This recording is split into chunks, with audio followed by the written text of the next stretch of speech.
Bonjour, je m'appelle Maryse Dubé et je suis collaboratrice à la Fédération des coopératives funéraires du Québec.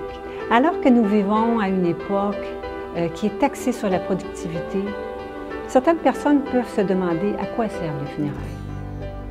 Les funérailles sont un rite de séparation qui aide à amorcer le processus de deuil. Alors, elles permettent un temps d'arrêt qui aide à prendre conscience qu'une vie vient de se terminer, qu'une personne, un être cher vient de nous quitter. Et c'est aussi un moment pour rendre hommage à la personne décédée. Alors, on peut profiter de l'instant qui nous est accordé pour souligner ses réalisations, pour parler de ses engagements sociaux, de ce qui lui tenait à cœur, et pour parler aussi de ses qualités, de ses valeurs, de valeurs qui sont humaines et qu'on veut, à quelque part, transmettre aux générations, transmettre à notre entourage et soi-même s'approprier. Les funérailles permettent de se solidariser, de se retrouver les familles proches endeuillées, l'entourage, la communauté, à poser des gestes de soutien et de réconfort dans un moment difficile pour tout le monde, dans un lieu qui permet les échanges et qui permet l'expression des émotions.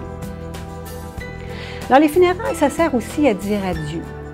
Et c'est une étape importante parce que ça nous aide à retourner à notre vie quotidienne, accompagnés de ceux qui restent, des personnes qui vivent et qui ont besoin de notre présence.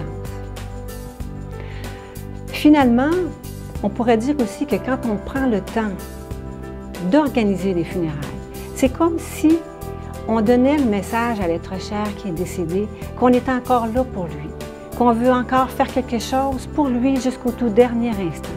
Ça nous donne la possibilité et l'occasion de poser des gestes qui sont riches de sens, d'avoir de multiples attentions qui permettent de démontrer notre affection. Alors, les personnes endeuillées vont être invitées au moment des funérailles à choisir les derniers vêtements que le défunt va porter pour une dernière fois. Elles vont être invitées aussi à rédiger un hommage pour le mettre en valeur, le présenter sous son plus beau jour. Elles vont être invitées également à rechercher des textes, des poèmes, des messages, des chansons, de la musique, des prières aussi, qui viennent parler du défunt, nous dire qui il était et qui viennent susciter une émotion ou encore donner un message d'espoir.